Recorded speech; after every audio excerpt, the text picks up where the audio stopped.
Hola, antes de comenzar con esta historia me gustaría que le dieras me gusta a este vídeo y te suscribas para poder subir más contenido como este. Novela. Hermana, en esta vida yo soy la reina. Episodio 391, tu confesión de amor hacia mí. Rafael de Valdesar sonrió y dio un paso adelante. ¿No ha considerado que esa declaración de voluntad es una declaración de voluntad no genuina, antes de que sea una coacción? ¿No genuina qué? Una declaración de voluntad no genuina, literalmente afirmé que me casaría contigo, pero no tenía intención de casarme. En los actos de estado civil, una declaración de voluntad no genuina es nula. Para la gran duquesa Lariesa, que no entendía lo que esto significaba, Rafael le explicó amablemente. Se llama declaración de voluntad no genuina, cuando la otra parte toma en serio algo que se dijo en broma, sin intención de que se cumpla. Normalmente en estos casos, la persona que lo dijo también tiene responsabilidad, por lo que se actúa según el error de la otra parte, pero en el caso del matrimonio, no es imposible hacer eso. Por lo tanto, una declaración de voluntad no genuina en un acto de estado civil es nula. No podemos divorciarnos y casarnos con el niño del vecindario que apareció 20 años después, creyendo firmemente la promesa de me casaré contigo cuando sea mayor. El cardenal de Mare ya había intuido lo que el joven zorro iba a decir desde que se mencionó la declaración de voluntad no genuina, pero el papa Ludovico, que había dejado la práctica hacía mucho tiempo y había olvidado los detalles, exclamó «¡Ah!». En ese momento, Lariesa seguía confundida, sin entender la situación. El amable Rafael le hizo un resumen conciso. Ese certificado de matrimonio es solo un trozo de papel sin ningún efecto. Ante esas palabras, la gran duquesa Lariesa se quedó petrificada como una estatua y miró a Rafael como una gárgola. Murmuró para sí misma como una loca.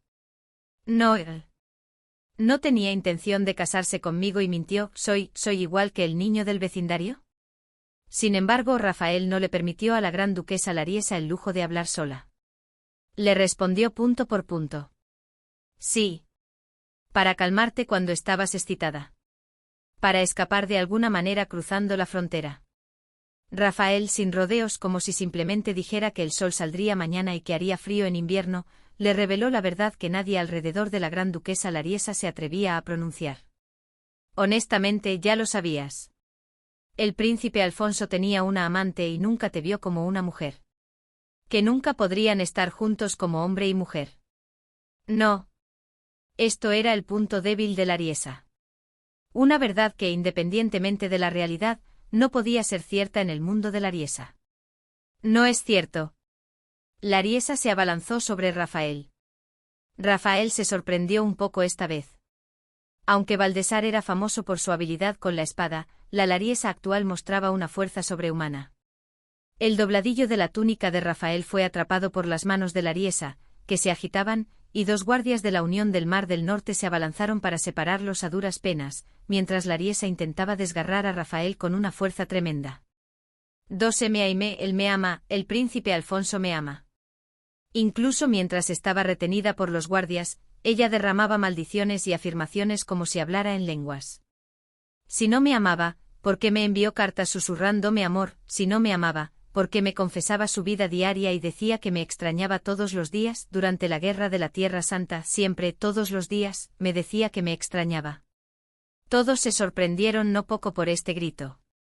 Este era un factor que podía cambiar el rumbo. Ante la agitación de la multitud, Lariesa, excitada, gritó el doble de fuerte y el triple de triunfante. Me dijiste que me amabas, extrañabas el jardín de narcisos que vimos juntos, y que volveríamos a ese jardín cuando regresaras a casa.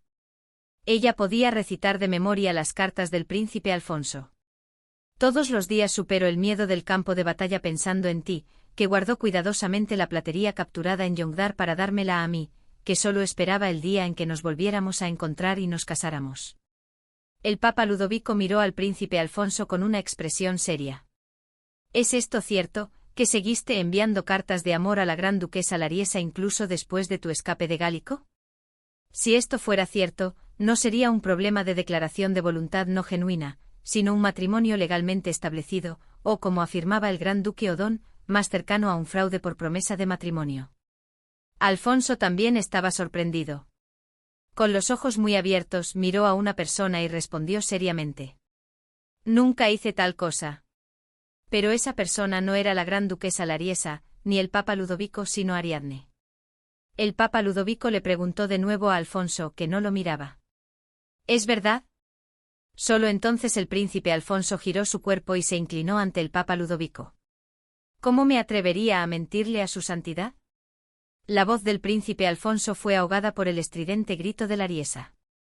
No mientas, pruebas, tengo pruebas, aquí están las cartas donde me confesaste tu amor. Incluso mientras estaba fuertemente retenida por los guardias de la Unión del Mar del Norte, metió la mano en el saco que abrazaba y lo esparció por el aire. 40, 50, casi 100 hojas de papel volaron por el cielo. Las personas que estaban bajo la nube de pergaminos que llenaba el techo comenzaron a tomar una o dos hojas y a leerlas. Cuando estoy de guardia en el campo de batalla, me vienen a la mente todo tipo de pensamientos. Extraño tu rostro dormido. Tu cabello negro, tu cálido aroma. Ayer, después de la victoria, hubo una cena del comandante en jefe, así que comí abundantemente después de mucho tiempo. Incluso mientras comía, pensaba en ti, ¿todavía no estás saltándote comidas para perder peso? En ese momento, la gran duquesa Lariesa tenía el cabello teñido de negro azabache. Era un color que hacía que su piel pálida y seca pareciera aún más enfermiza, pero era el color que Lariesa más deseaba en ese momento. Porque Alfonso quería ver a la mujer de cabello negro. Al ver esa carta, Lariesa dejó de comer. Porque esa mujer también se había vuelto tan hermosa. Realmente parece una carta de amor, la gran duquesa Lariesa tenía razón. Dios mío, príncipe Alfonso, enviaste cartas tan dulces y dices que no tenías intención de casarte, es comprensible que la mujer se confundiera.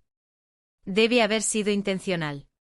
Para sobrevivir en la Tierra Santa, habría necesitado la ayuda de Gálico, ¿no es un fraude por promesa de matrimonio? Sin embargo, también hubo quienes notaron algo extraño.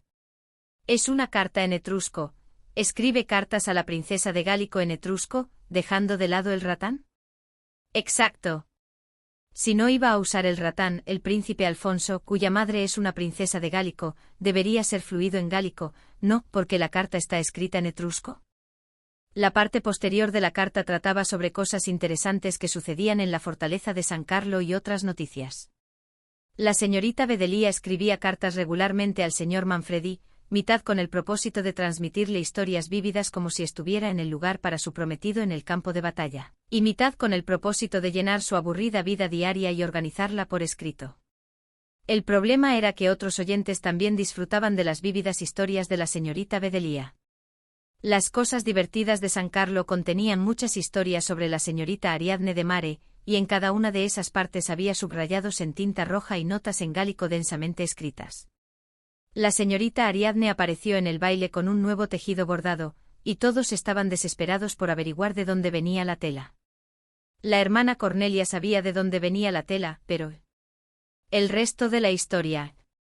Círculos rojos tachados varias veces en el tejido bordado y una escritura galicana que él no podía reconocer. El señor Manfredi temblaba, apretando la carta de la señorita Bedelía en su mano. Las cartas que la señorita Bedelía le había enviado a señor Manfredi habían sido tratadas como si fueran el diario de San Carlo, y se habían convertido en objeto de las miradas indiscretas de alguien. Seguramente las cartas que él había enviado correrían la misma suerte. El señor Manfredi se abrió paso entre la multitud a toda prisa y comenzó a rebuscar desesperadamente entre los trozos de pergamino que rodaban por el suelo, buscando más cartas que Bedelía hubiera enviado y que él mismo hubiera enviado.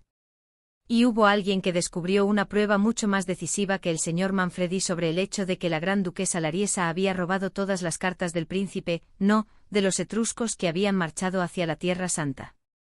El primer descubridor, después de encontrar esa parte, no se atrevió a gritar en voz alta.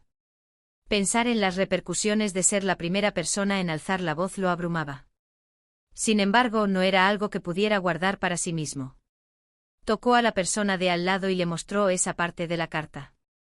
La persona de al lado también se cubrió la boca de inmediato y le entregó la carta a la persona a su lado. La carta con esa parte escrita circuló entre la multitud, creando un remolino silencioso en ese lugar.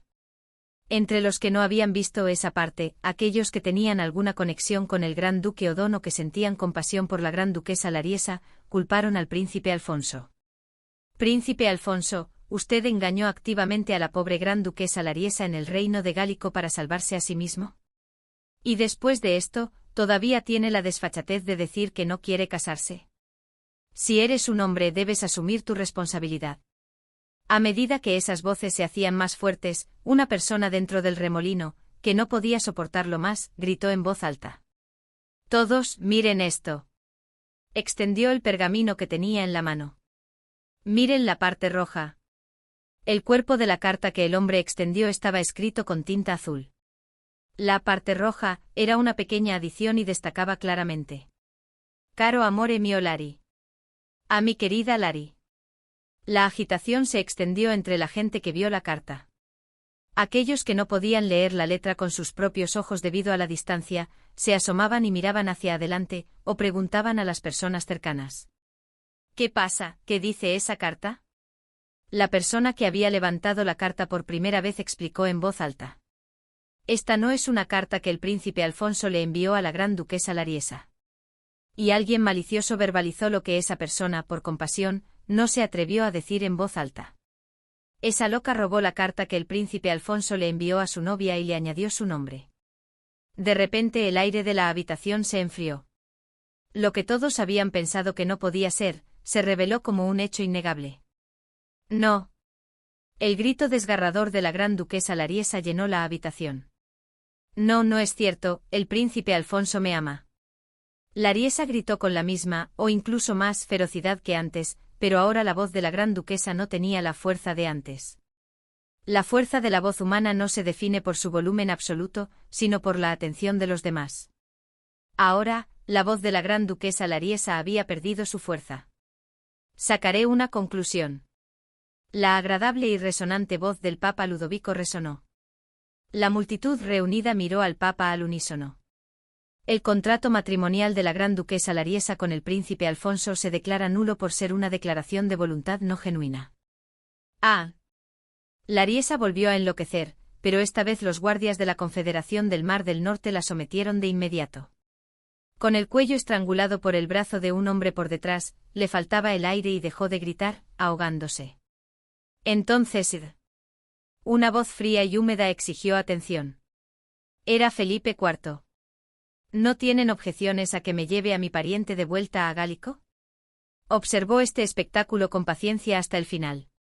Originalmente no era de los que toleraban tal desorden incontrolado en su presencia, pero entre la falta de energía y la magnitud del alboroto, Felipe pudo mantener su posición de espectador hasta el final.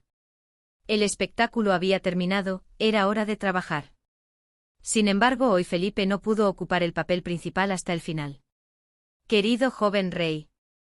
Solo un momento.